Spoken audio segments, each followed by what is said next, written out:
Have you ever lied on your resume about anything? Education, experience, anything? If you have, then you would know that the thoughts that crossed your mind at the times are similar to, no one will ever find out about this anyway. It's not like they're going to check the authenticity of my resume or what harm a little lie about my experience could do. I also did the same thing once in the past, but I had learned my lesson since the lie wasn't worth the humiliation I went through because of that. That lie was as small as an ant, and I never imagined it could cause me so much damage. Well, technically I did not lie on my resume. I just simply hid a fact related to my work history. That was when I was job hunting. I would grab whatever opportunity I could get, which resulted in me getting a job in a travel company that later turned out to be a fraud. They were scamming people by taking their money and having no clue about it. I worked with them for almost 2 months. It was when the employees suddenly got arrested after the company fled, and we had to serve some time in jail on their behalf. None of it was our fault, so they let us go after a few days. This was the only information I hid from people when I started job hunting again, and it wasn't so wrong to do so. Anyone in my shoes would have done the same. As I was applying non-stop for job openings, I continued doing my research on those companies since, burn me once, shame on you, burn me twice, shame on me. That was about the time when I got an interview email from a well-known company. I went for the interview rounds at the scheduled time and cracked all 3 rounds, successfully getting hired for the position. The person who took the last round was in some higher level position, which I don't clearly remember at the moment.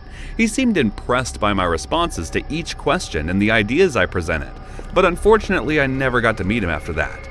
I had to report to the manager after the first few days and learned about the company and its rules and policies. After the training period was over, we were all assigned work and targets that we had to complete daily. I suppose it would be rude to say I was doing excellent on my job compared to others, but I had achieved my targets for 15 days straight, earning praise from all the seniors and even the manager. Just like that, more than 3 months passed by, and one day as we were working, all of our PCs shut down all of a sudden due to some unknown issue. They called the IT department through the landline, and after a few minutes, a guy walked in to fix the system. He looked familiar for some reason, but I just couldn't quite put my finger on it. As he was sitting on the main computer, which was the manager's, I noticed him being sneaky and carefully installing some software in there. That was when I remembered where I'd seen him before. He worked with that fraud company, and in fact, he was one of the main figures there. By the looks of it, he didn't seem to recognize, which I could use to my advantage, so I asked other employees who had been working for quite some time in this company about the guy, and guess what they told me? They said he's new here. He had joined the company a few days ago, but since he is so good with computers, they already let him work. I immediately rushed to the manager and informed him that the guy is involved in some serious fraud and had run a scam company earlier without mentioning my involvement in it. They caught him and holed him in the other offices before calling the police.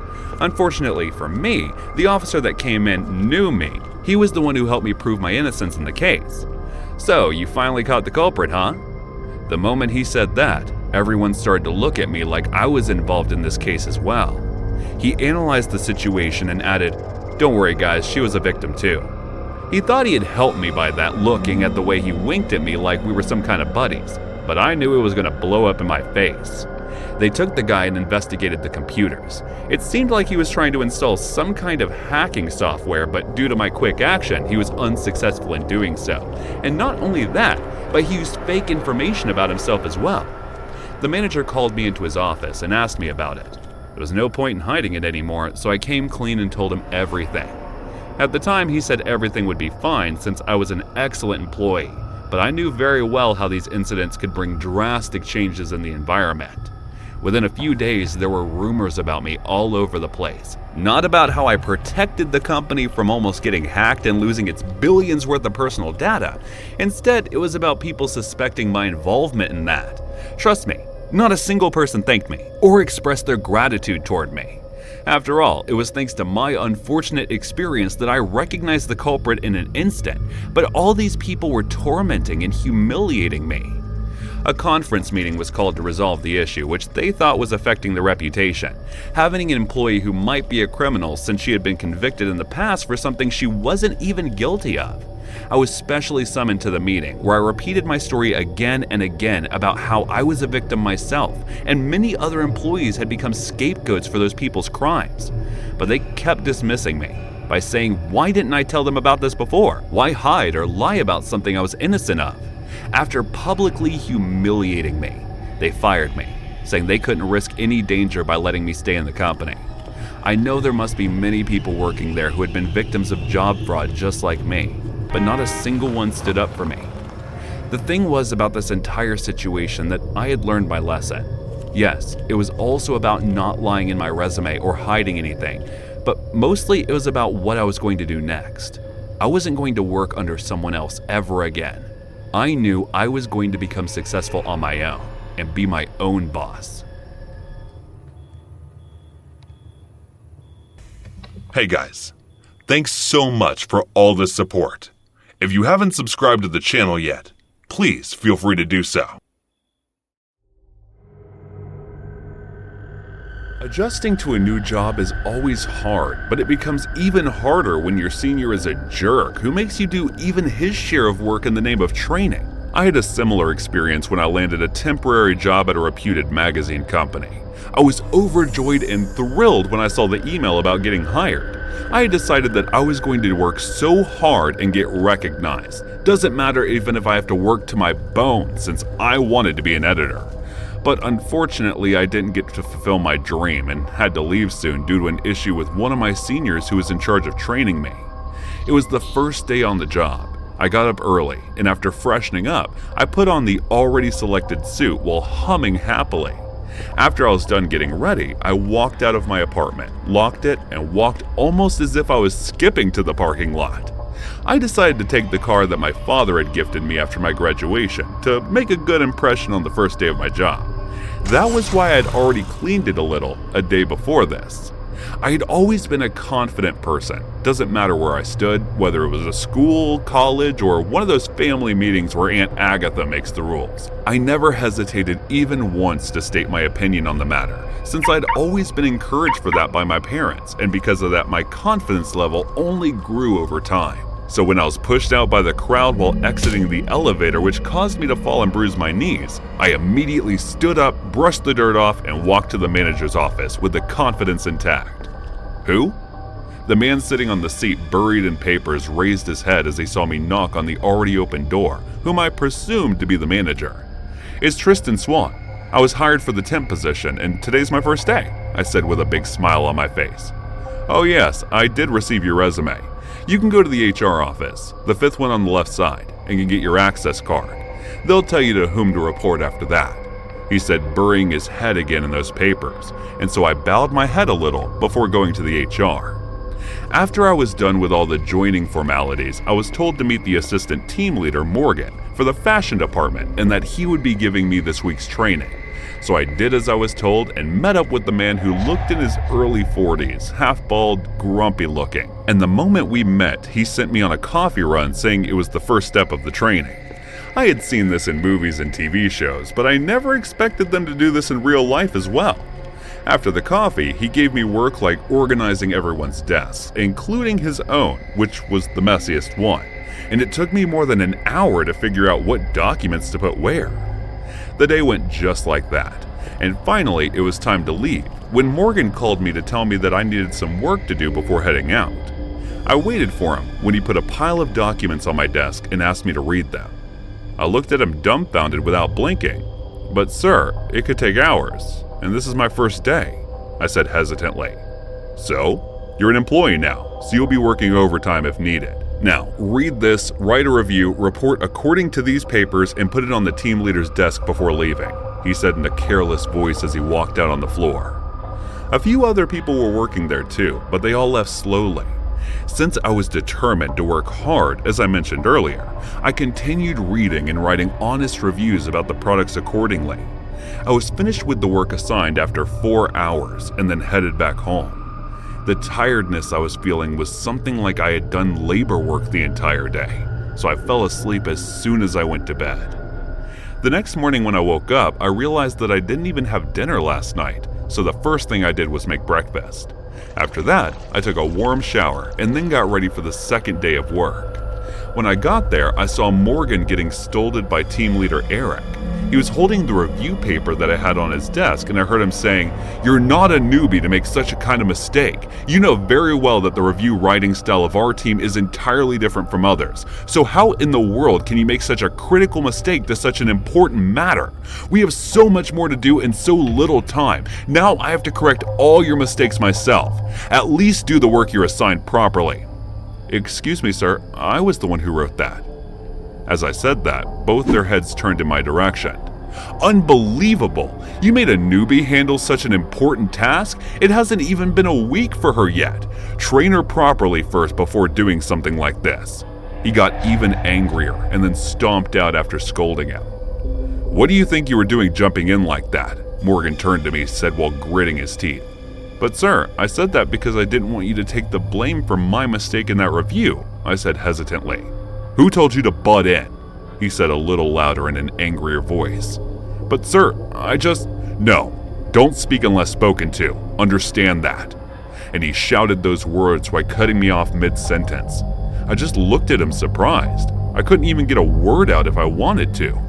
After that, he told me to follow him to his office with the review in hand while muttering, "You called that review a report."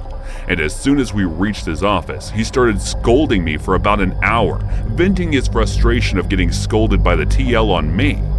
I'd be lying if I said I didn't feel like I'd be starting to shed tears, or I would start shouting at him if he said another word in that tone. But I simply stood there listening to his nonsense. It wasn't my fault all of this was happening. He was the one who gave a total newbie such an important job to finish just so he could relax. He didn't even give me an hour's worth of training to understand what their company rules were all about, and he expected me to perfect something I had little knowledge of. What was pissing me off even more was that he dared to treat me like it was my work in the first place when it was his to do all along. He didn't stop on that and continued screaming at me, but one could take only so much. So I walked out and made my way directly to the manager's office. After telling the manager everything and saying that I cannot work in such an environment, I walked out again. After exiting the building, I took a deep sigh. I looked up at the cloudy sky, and it seemed like it was about to rain. It was the first blow in my confidence. I never guessed what the outside world could look like on my own, since I always had the support of my parents. I slowly walked to my car with weak legs, and that was the end of my first new job on its second day.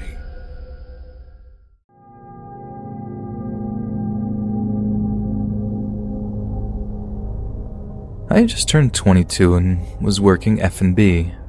They had just promoted me from server to behind the bar, and I couldn't be more excited.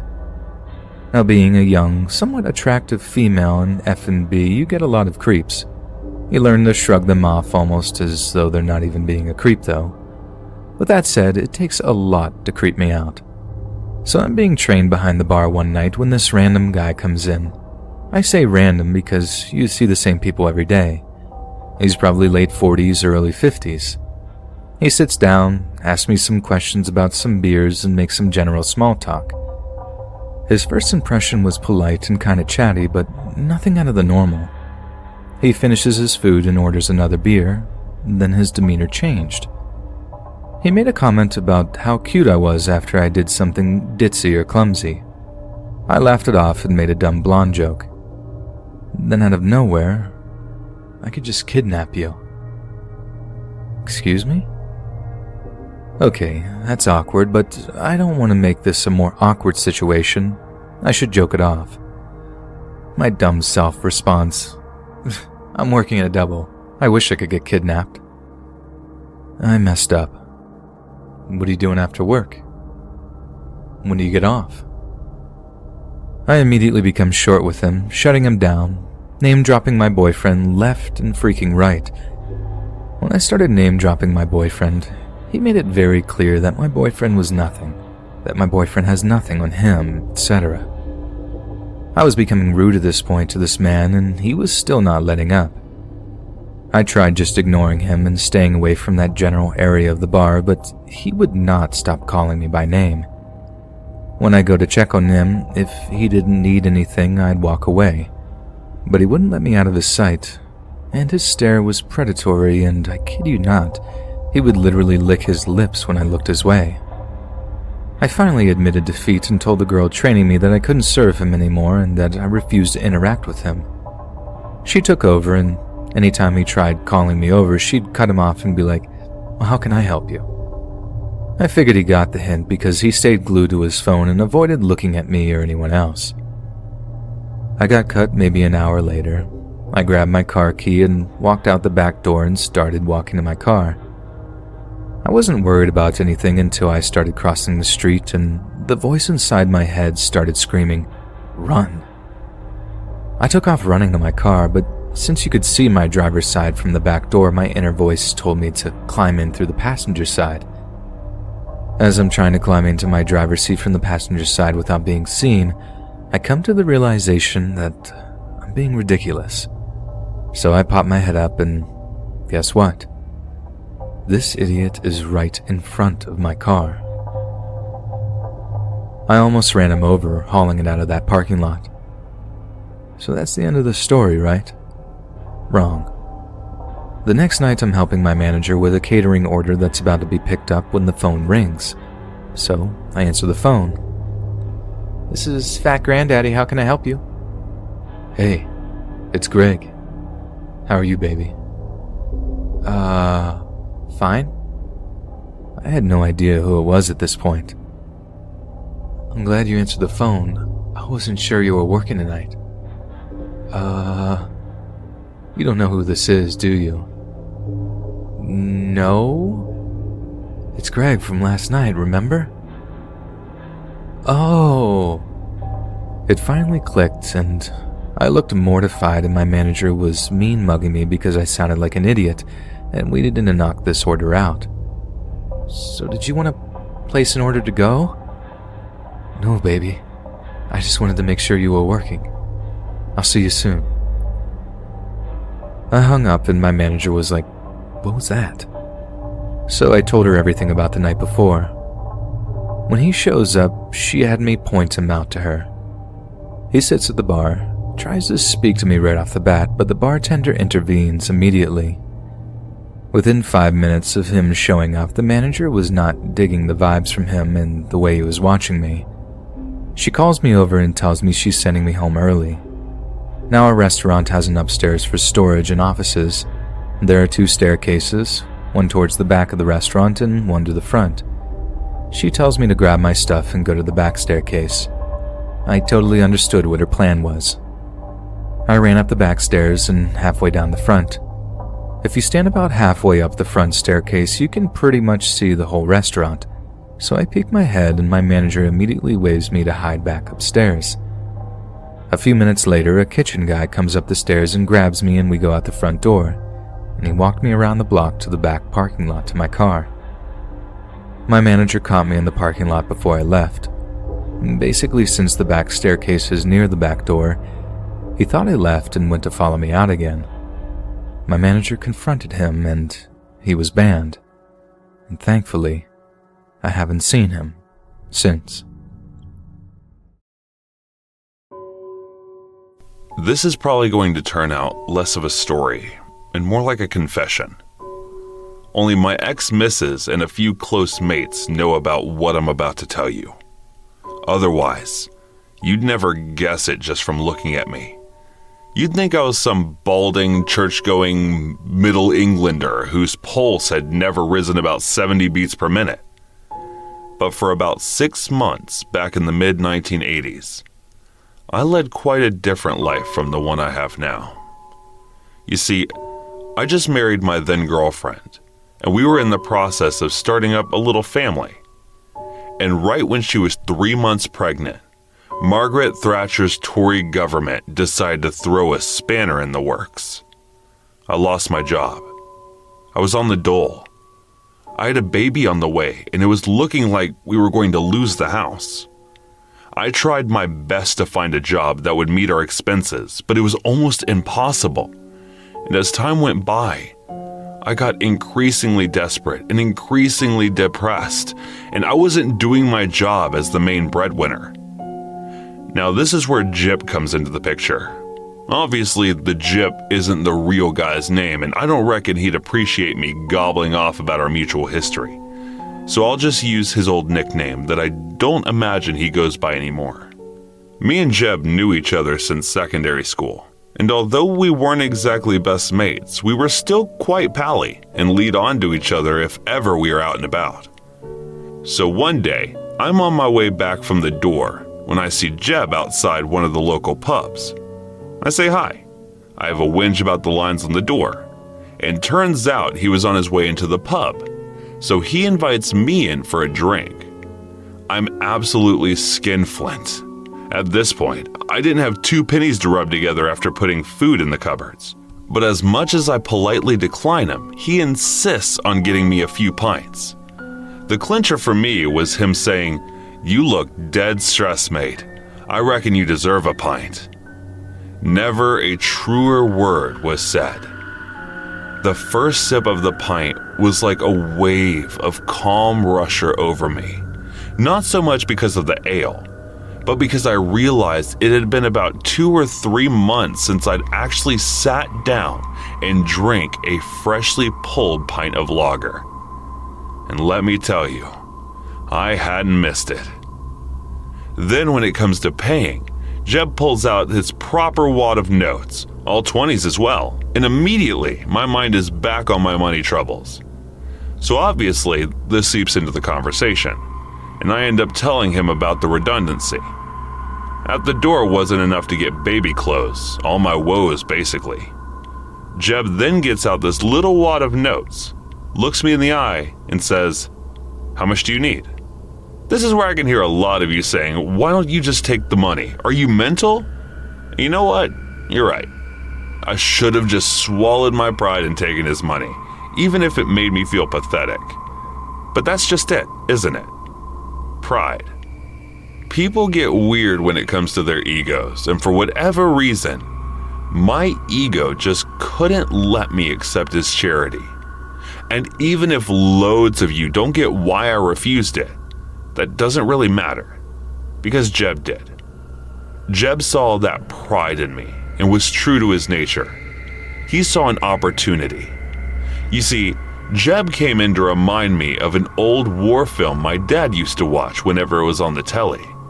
It's about this American prisoner in a Japanese prisoner of war camp who basically ends up running the place because he smuggles in whatever contraband people want. He gives people what they want, and in turn, he uses that to manipulate them. This bloke ends up with the name King Rat. And let me tell you, Jeb was King Rat. So instead of just offering me money, he offered me a job. He said he'd pay me £300 to pick up a car for him. Only trouble was that he bought the car from a bloke in Bristol, so that meant getting the train down there so I could drive it back. For reference, £300 was a lot of money for what he was asking me to do, which amounted to maybe half a day's work at the most. I knew that there was a catch, that the car might be in a bad neck or, God forbid, it might be stolen. But I really wasn't in the position to be turning down that kind of money, especially when he said that if I got the car back in one piece, there'd be more work in it for me. So that's how I started working with, or more accurately, for Jeb. I thought he was a used car dealer. I really was that innocent. But after a couple of runs, he let me in on a little secret. The cars weren't the object of value in those little transactions. It was what was in them. I had driven 4 different cars around various parts of the UK at that point, and not once did I realize that hollowed out compartments of the doors that had been stuffed with imported Moroccan hashish.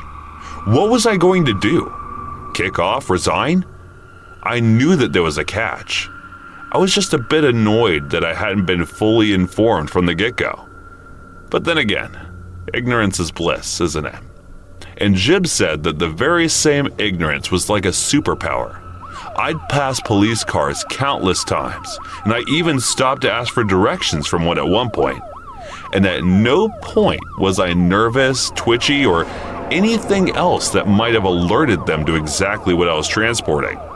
And on top of that, I was 26 going on 40.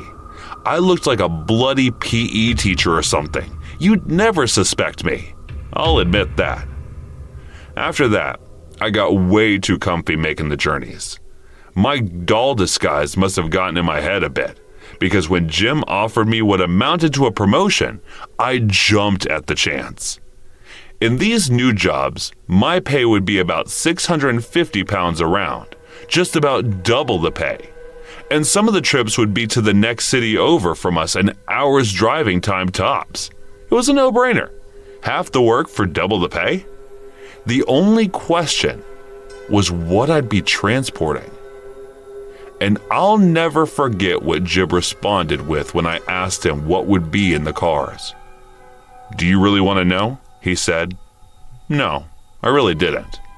As long as it wasn't a dead body in the boot or something equally as sinister, I really didn't want to know. So I started making these runs to a city relatively close by to us 3 times a week, getting the train out there, picking up a car from these Turkish blokes, and then driving back home. And I was getting just shy of $2,000 a week for it. The wife was ecstatic. I was telling her the half-truth that I was selling used cars with an old mate from school, and she was far too chuffed to ask any probing questions, but others did. And I ended up losing a couple of workmates because they thought I was holding out on them, hoarding the wealth or something. But Jib had me swear not to say a thing to anyone, and if I tried to get them in the door, he'd probably have dropped me like a live grenade. For 3 months, I worked that job, and the whole time, the cash was just rolling in.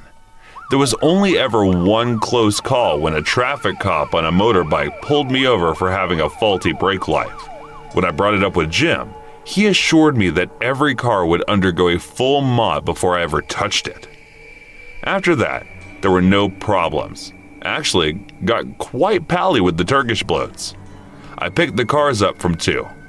They ran a little restaurant/cafe type thing, and I used to pick the cars up from the delivery entrance around the back.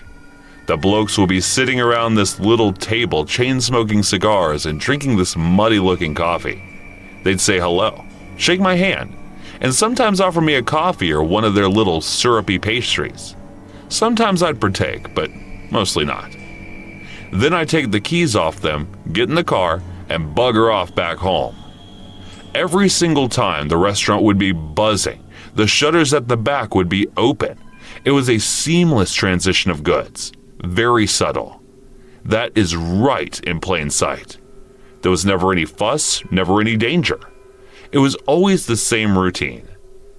This is why when I turned up at the Turkish place one Friday night and the place was closed, my spider senses started to tingle. I go around the back to see the shutters down, but it's not like I could have just said, "Oh well, it's closed, I have to just get the train home." There was a lot of money at stake.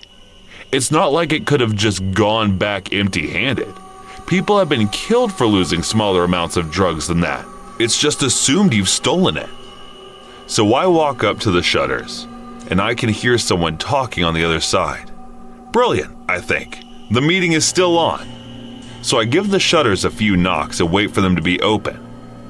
As soon as I knock, the voices go quiet. And then, no one opens the shutters either. Again, my spidey senses are tingling, and I take it upon myself to announce who it is just in case they think I'm the police or something. As soon as I do, I hear someone fiddling with the shutters. Then they start to slide open before stopping at about 2 feet. Again, very weird, and it's just silent on the other side. I call up hello quite softly using one of the Turkish bloke's names. All I hear is, "Come in," from the other side. So doing as I'm asked, I crouch down to crawl under the shutter. Then, just as I emerge on the other side, someone kicks me in the face so hard it makes my ears ring. All I can hear as I pick myself up is, "Get on your front, lay down on your front," before someone starts kneeling in the back of my back. It's the police. I remember thinking, "You absolute chucklehead, you've gone and got yourself caught red-handed." I thought to myself, only when they didn't handcuff me. Instead, they'd started to dye my hands with something that I'd later learn was a kind of industrial-strength sticky tape. My bell had been well and truly rang, but even in my punch-drunk haze, it hit me that there was something wrong with the situation. And unless he was some undercover bloke forced to carry tape instead of handcuffs or whatever, I might be in a lot more trouble than I first anticipated.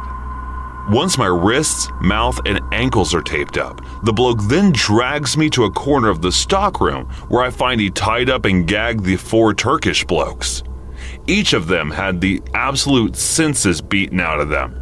My heart racing as I get to thinking that I'm about to get the same treatment. But instead, he seems to just ignore me and resumes some kind of speech he must have been giving the Turkish blokes. And that's when it slowly became clear who it was. It wasn't the police. It wasn't even some other gang or drug dealers with some axe to grind. It was a vigilante. I won't repeat exactly what he said.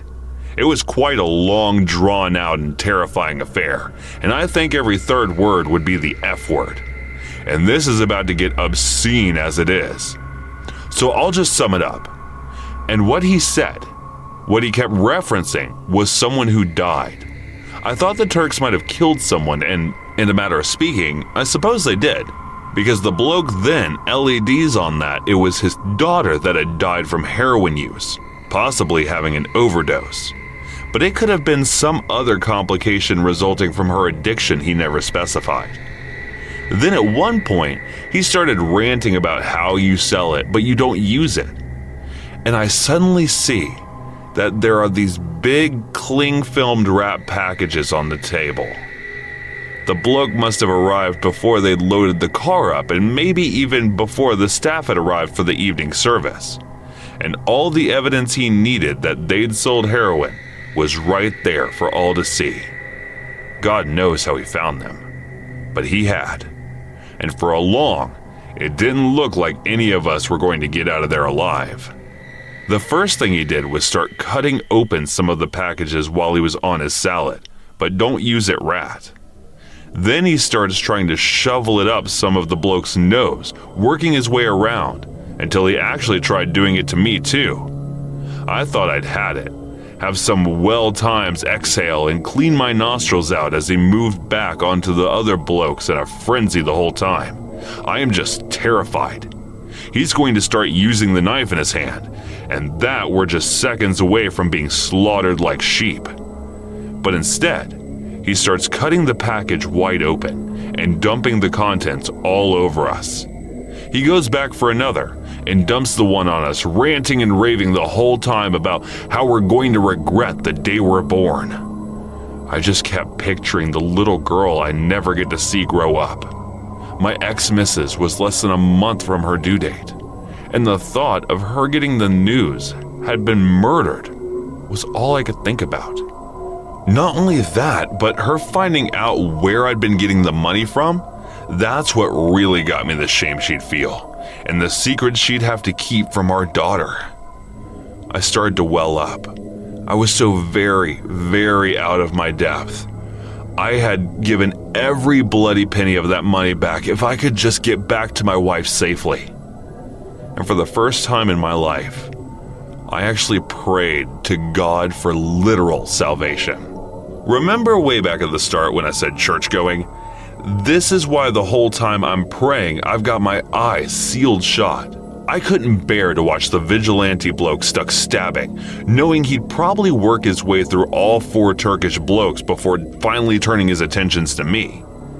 But in the end, I had to open them. I just couldn't stop myself. And when I did, I saw that God had answered my prayers. One of the Turkish blokes had somehow, God only knows, managed to work one of his hands out of the tape. To this day, the only way I can see him managing it is if he was cursed or blessed with being extremely sweaty.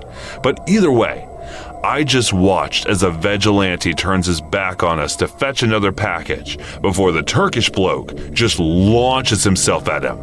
I didn't really get a good look at what followed. Just looked like a lot of squirming arms and legs from where I was lying.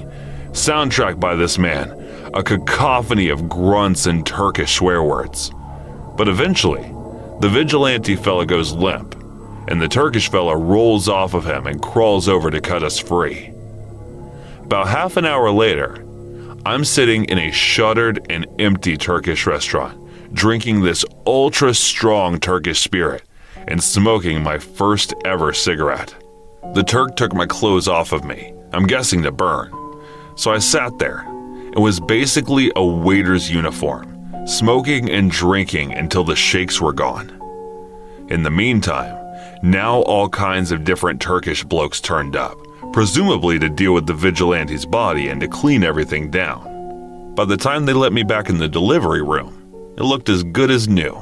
Everything was clean and sparkly. The car had been wiped down. The fella had just completely disappeared. Finally, 3 hours after I arrived, I took the car keys and drove back home. When I arrived, I collected my wages and thanked him for the opportunity, but told him that that'd be my last delivery. When he asked why, I told them everything. And when I was done, he had to pick his jaw up off the floor. He ended up offering me a few £100 more on each run if I chose to carry on. But all I could think about was the moment I realized I might never see my kid grow up, and how no amount of money was worth risking that for. I ended up going back to the university during my daughter's first few years, and I'm happy to say that by the time she'd mastered potty training, I was working in this newfangled field of informational technology, a career choice that turned out to have a lot more longevity to it than I foolishly first anticipated. I retired this year, and I'm proud to say that I have a few quid tucked away, at least enough to make myself comfortable. I and the ex-missus are on good terms. I see my daughter and young son a fair bit too, so can't complain there either. I'd like to think I've earned my twilight years, and it might sound a bit up to me here, but I think I'll appreciate them more than most, because I still remember a time in my life when things could have gone very differently, and in more ways than one. And then remember how that horrible cycle of greed, suffering, and death just carries on rolling, sight unseen, forever and ever.